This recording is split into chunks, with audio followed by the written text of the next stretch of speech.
All right. Hey, everybody, we're live.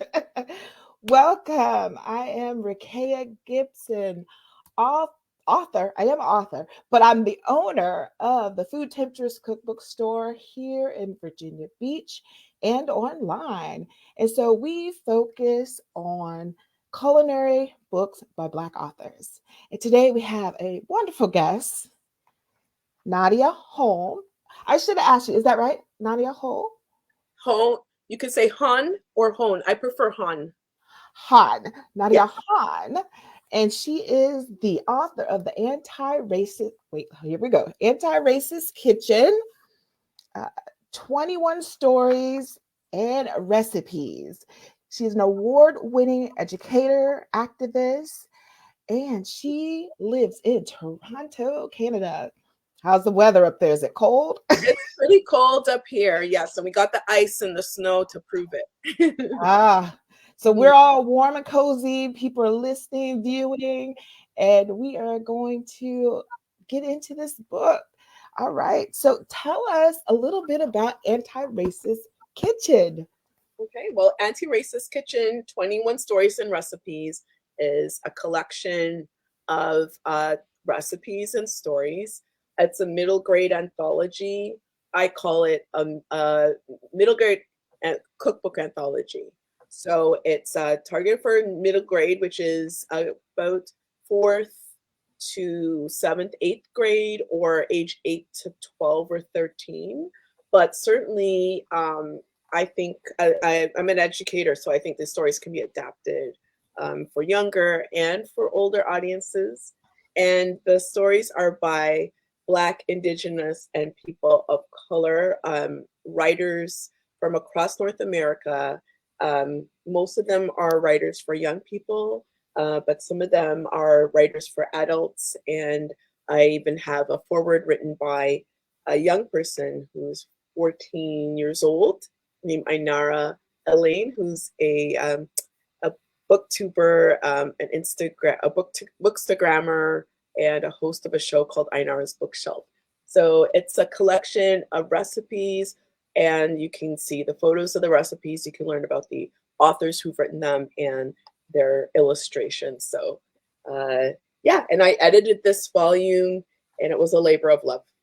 Ah, well, let me tell you what I really loved about this. The illustrations, of course. I don't know if you Uh, guys can see some of the, let me get it right. Some of the illustrations. I yeah, like that you had pictures to go along with all the recipes, which people always, that's a biggie for some people. The stories were great, they were appropriate. I liked the way you broke the chapters down. Tell me about the 4 chapters and the okay. significance of them. Oh, wow. So I knew I wanted to do this a cookbook, and then over the years it evolved. And basically, what I did, I waited till I got all the stories.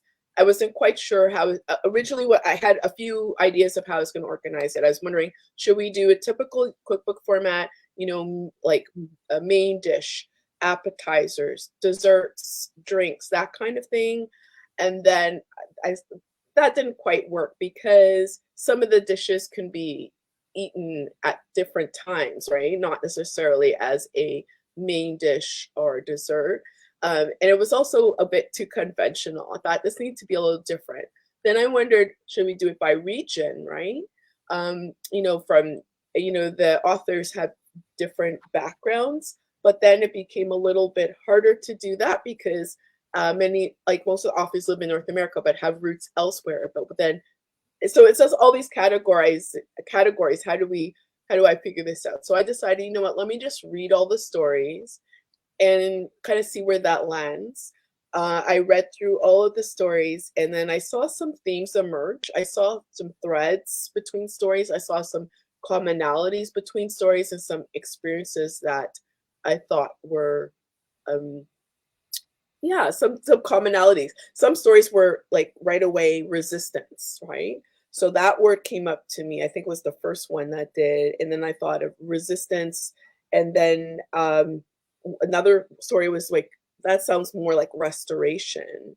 So I had resistance, restoration, and I think I liked the alliteration of the RE words, and then that's where the other um, one came in. Reclaiming was another one that came up, and then I like the idea of joy because often I think joy is a very is an act of resistance. I think joy in the face of difficult times has sustained many people's, Black people's, through very difficult times. So I thought that would be a great way to end. So it was a combination of seeing where those stories landed, but also the alliteration of those terms: rejoice, reclaim, resist, and restore. I love it.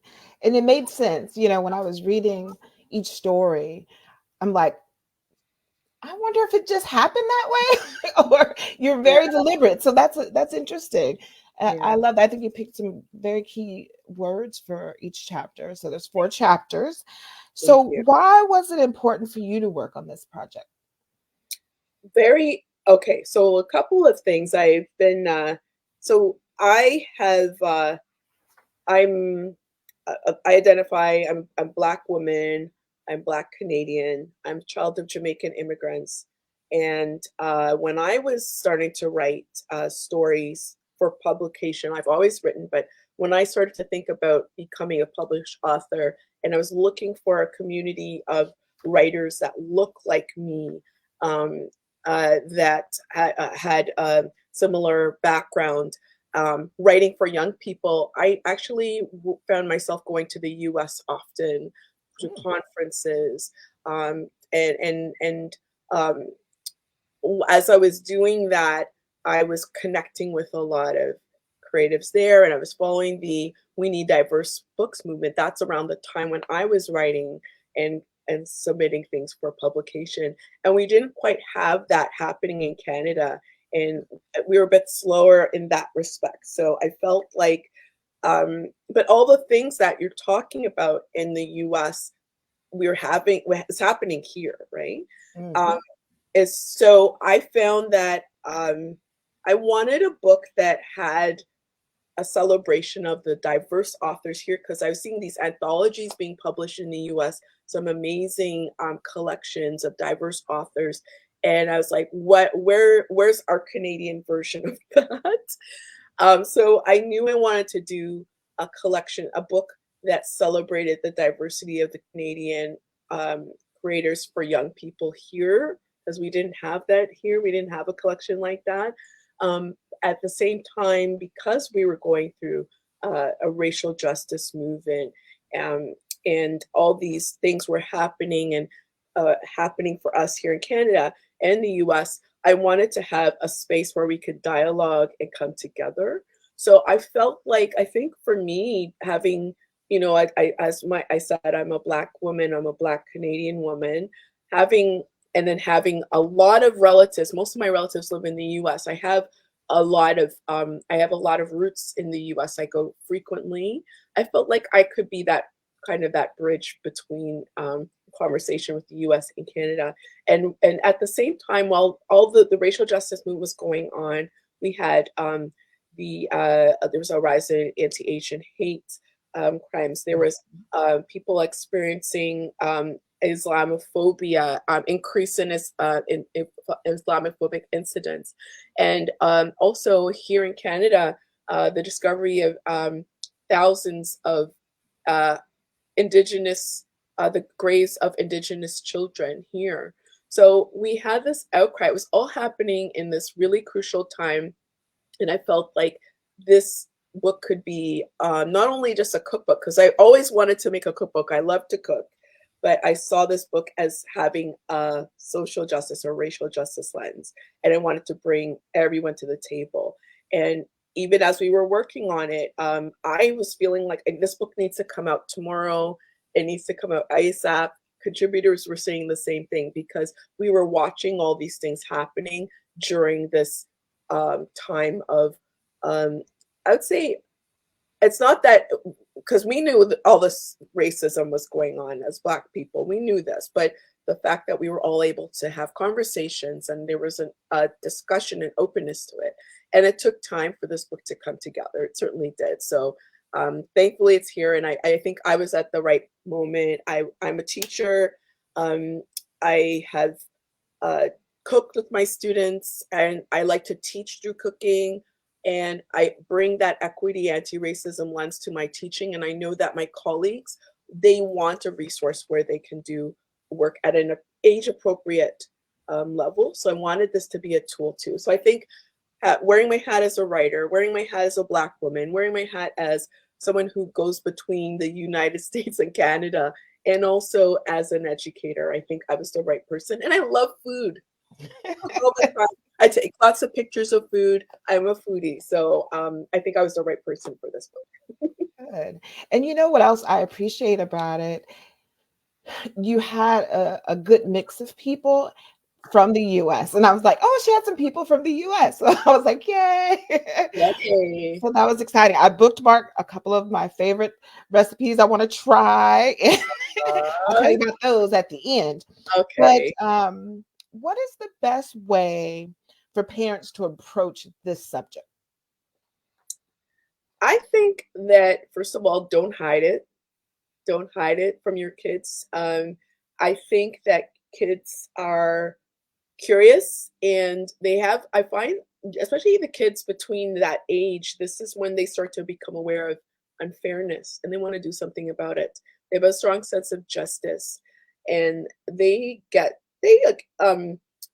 feel something when they know something is wrong, and they see it blatantly explained to them. I think they appreciate the honesty, and they also want to do something about it. So I think parents, it all depends, because as a racialized person, as a Black person, I think we have had those conversations so early. If not, if we haven't had those conversations early with our own children, their kids have experienced some form. I know my parents said I was called the N word in kindergarten. And I knew in kindergarten I felt I knew that I didn't have a word. I don't know if I called it racism then, but I knew something was up. I had that spidey sense around being a racialized person. So I don't think that means that everyone, like, because we can have those conversations that early, I think they should start early at an age appropriate manner. Books are a great start. There's so many amazing picture books, or even board books, where we can begin having the conversation, or even just reading to the kids, letting them see the diversity of skin tones, and talking about how everybody's beautiful, and how we can become friends with everybody and treat everybody fairly, and how we can be a good friend. I think those are the kinds of conversations you want to start at a very young age. And as kids get older, what's going on in the world, because this stuff was happening all on the news, and kids were seeing all kinds of things, and also what was wonderful, some of the parents had brought their kids to some of the protests going on, and just kids marching, making signs, knowing a bit about what is going on, and knowing that in their way kids can do something. They can write letters, they can just become aware. And I think that is it, right? And one thing I like to say to parents, if you don't know where to start with the food. Let's have a meal, let's make a food from this, and let's talk about some of the history. Like, what we're eating, this, what is it? Rice. Where does rice come from? Where in the world do they grow rice, right? And, like, we could talk that, and then you start to go into some of the history of rice. So rice, a lot of the rice we eat comes from Asia, but rice also grows in the Carolinas. And then we have the Carolina Gold. And then, of course, how did it get there? So you can start with food. How does it get there? The conversation, it's one of the recipes. So manumin is about wild rice. It's an indigenous word for wild rice. I'm thinking of the beans in the stew that Andrea Rogers shared. And she talks about the Trail of Tears, and how those beans, a lot of indigenous people had to leave their crops as they were growing. So how did they keep those beans? They were hidden, they were taken. And then you could talk about the seeds that were placed in the hair of African people as they're being brought across to to the Americas for being enslaved. So there's ways people had used food for their own justice, reclaiming those things. So there's so many ways. So you could start from that surface, and you can go really deep with those conversations. And the kids, wait for them, because also they ask questions, and let those questions, see where those questions take you. In some of the stories, some of the writers even talk about the differences in, even though I may look like you, my speech may be different, Right. that was one that I noticed. It could be reclaiming your last name, Yes. indigenous people had lost their, some of their history and their names, and being of age now that I could say, I want my name back, and Right. reclaiming my name.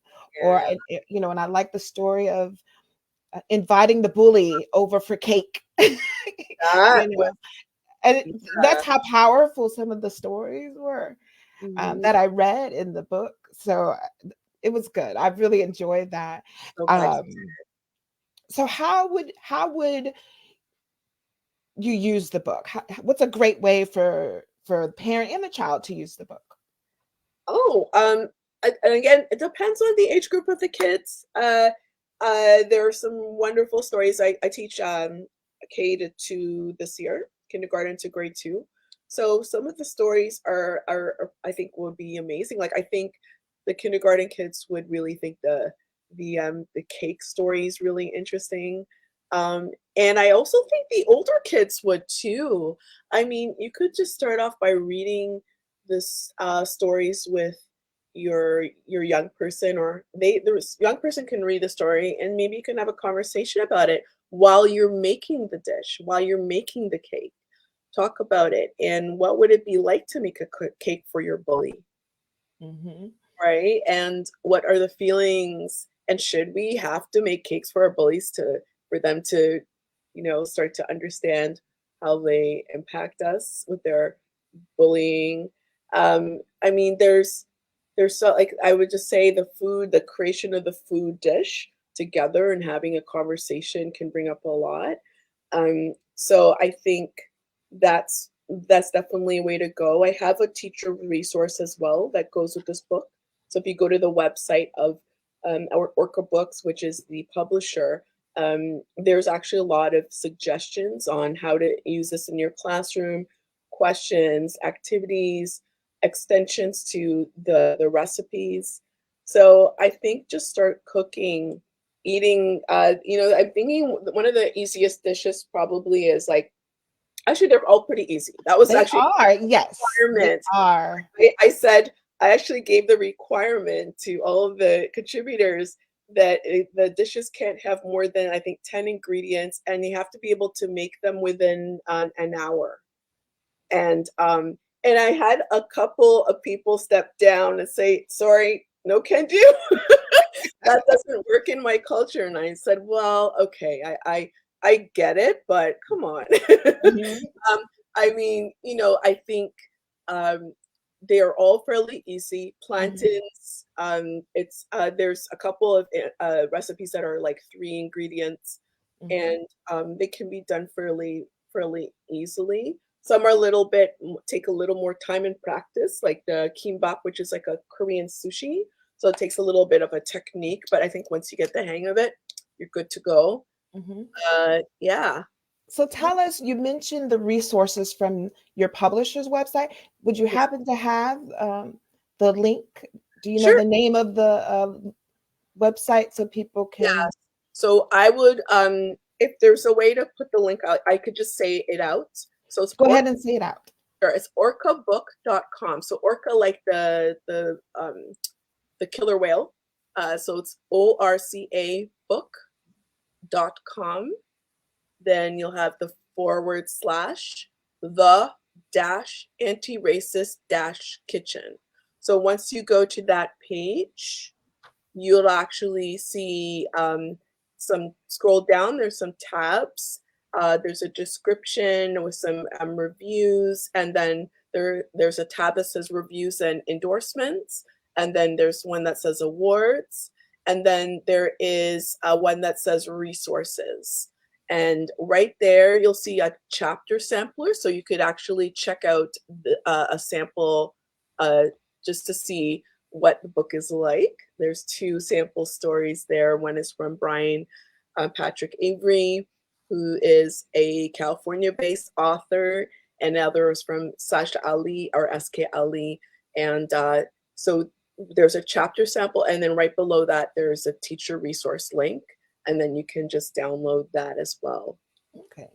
And Mhm. I will, when we finish, I will share that link in Sure. the event page and on the Food Temptress Cookbook Store page. Uh, So thank you for that. That's going to be a great resource. So why should children and adults read this book?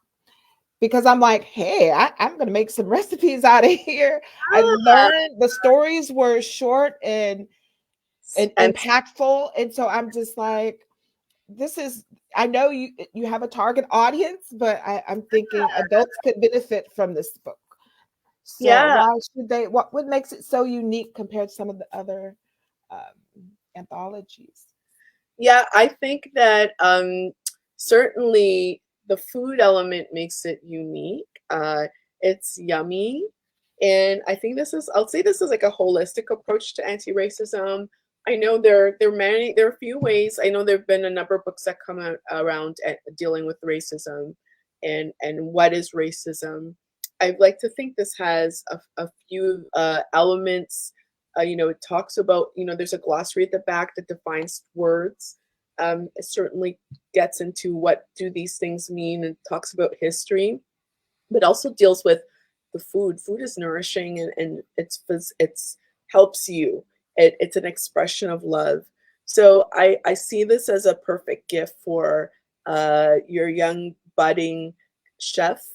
My nephew loves to cook, and any there's a couple there, like, I love to see young people. They generally, first of all, I find young people like to cook whenever we've cooked in class. And I'm thinking of one particular student where he wasn't the strongest academically, but he was like a budding sous chef. Like, Wow. his dad was a chef and he knew how to chop things. He was like, I just give him vegetables and he knew how to handle knives, which I was always a little worried about with my students, but he knew what to do, and he also knew how to delegate. So I think, certainly if you have a young budding chef, this is a great gift for them. This also could be a great book for your young, especially for children of color who are, especially in spaces where they may be experiencing some of the things that are in the book, like they might be looking for tools even of how to cope. So I see this as a great book for kids that are dealing with racism or are especially socially justice minded, and they're trying to figure out how, like, where to start, what can they do, and also just fans of the authors that have contributed. There's a lot of wonderful stories in here, and a lot of the authors have already written great books, so you might even recognize their names. And I do see adults loving this book because it's kind of book I wish I had as a kid when I was experiencing some of these things. And I think adults, especially those who work with children, can use the book. But I think that adults who love to cook or even are socially justice minded, because it's hard work being activist, being anti-racist or activist, a vocal person. It's hard work, and it's I think it's a great way to. This book is a great way to nourish ourselves and take care of ourselves. Yeah, so I think that this book would help those individuals as well. Okay. And can you just share maybe three authors that are in the book? Yeah, definitely. So I'm thinking of Linda Sue Park, who is a New York Times best-selling, award-winning Korean American author, and she's contributed an amazing story and a recipe here. I'm thinking of Sajda Ali, S.K. Ali, who has written a number of books and has a recipe for ketchup pizza. And actually, Linda Sue Park's recipe, it's fried bologna. I was trying to remember the Korean name for it, but it's a cool story.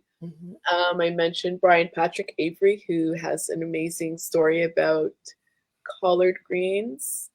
And I'm thinking of Andrea J. Loney, who has a recipe of and this wonderful story. And it was actually a recipe given to her by her grandmother in Alabama, from Alabama. And if I could also share one more, Andrea Rogers. And Andrea Rogers is, I believe, based in, I know one of the southern states. I don't want to misquote, but Andrea Rogers is an indigenous author with Cherokee roots and has shared a wonderful story. So there's some amazing. Oh yeah, and Reyna Grande, who is also okay. That's the last one. Reyna Grande is a Mexican American author who has also shared an amazing story and experience that I think I can totally relate to as well. So, and I would love to try her recipe for taquitos de papas, which are these deep fried little Mexican taco like rolls. And I've had it, it's so good. Oh, it tastes so yummy. So that's good. So did you guys all get together and cook? Did you, or no? We're all over. Oh, you should meet up and do that, because that's a splendid idea. Yes. Certainly been thinking about ways to get us all together. We've had a few panels, like we've done a few of these, and we've done a few of them online with the authors, especially the book launch we did in September. There was a bunch of authors, contributors together. Also, next week, there'll be a bunch of us contributors together speaking on a panel at a conference. So we haven't cooked together yet, but I love that idea. So maybe that's the next get together. That would be fun. And I know we're winding down our time. Before you give people all your socials and where they can connect with you, I want to remind people they can get the Food Temptress, get the book at the Food Temptress Cookbook Store in Virginia Beach. We have it online at foodtemptress.com as well. And then some of my favorites, so it must be the season or the weather, but I picked the bean soup, the bison stew, the puff puff, the Nigerian puff puff, which is a dessert, and the Somali saha with milk, which is a tea. The Somali sha. Sha. Oh, is it sha or shaha? It's sha. Sha. Yes. That's a nice tea that I'm going to try. So those are the recipes I bookmarked and I'm going to try. And if you follow me, you can actually see, I actually have video of some of the contributors talking about the recipes and some of the contributors making the recipes. Oh, good. So this is a Somali demo, and that's by Rahma Rodaah, who's a Somali Canadian author who's contributed that wonderful recipe and story. Okay, I will do that. So where can our viewers find you? Awesome. I am on, I think, most platforms. I'm on Instagram, so you can find me on at Nadia L Hohn _author. That's my Instagram site. I'm quite active there. That's probably the place where I'm there the most. I'm on Threads. I have a TikTok. And if you look at Nadia L Hohn _author is my TikTok. I also have a YouTube channel. That's at Nadia L Hohn. I'm a Facebook page. I feel like I'm missing something. I'm on X, Twitter X. I'm on Blue Sky. I'm on LinkedIn. You'll out find there. Yeah. My website is www.nadialhohn.com. That's nadialhohn.com. Don't forget that L. Yes. Thank you. So we'll find you on your website and connect with you on social media. Yes. We appreciate you so much. Thank you. The Anti Racist Kitchen, holding it up one more time. Thank you. Yay! Get your copy, 21 stories, 21 recipes to set you on your way. We appreciate this time we had. So, what's next for you? What's next for me? I have two picture books coming out. One this fall, and it's called Getting to Grandma's House. And then one next year is actually dedicated to one of my favorite Jamaican treats, patty dreams. So Jamaican beef patties is I'm vegetarian, but I grew up eating Jamaican beef patties as one of the foods that we're most known for. If you watch the latest Spider-Man Spider-Verse movie, they had Jamaican beef patties in there. So this book is dedicated to Jamaican beef patties, and yeah, you'll have to Oh, read it, and maybe I'll have to come back and tell you all about it. absolutely. We're going to look for that and Yes. we'll stay connected. Thank you so much. Have a great day. Good Thank night. Thank you, you. everybody. Just Thank bye. you. Thanks everybody for tuning in.